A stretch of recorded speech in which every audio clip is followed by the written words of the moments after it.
Когато наблюдавате Слънцето и се вгледате за известно време в него, и тогава се яви една линия отдолу нагоре и отляво надясно, след което се явят отдясно още 4 слънца, тогава ще започне да се завърта един вортекс от светлина около самото Слънце и ще видите как се върти енергията. След което тази енергия ще се свърже с вашето сърце и ще усетите как сърцето ви започва да пулсира с енергията на Слънцето.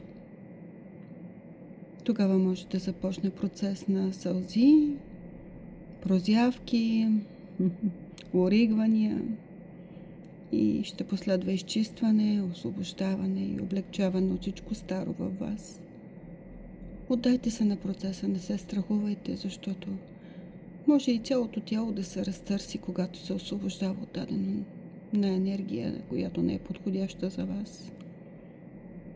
Свържете се с енергията на Централното галактическо Слънце и позволете да ви изчисти и зареди с любовта си.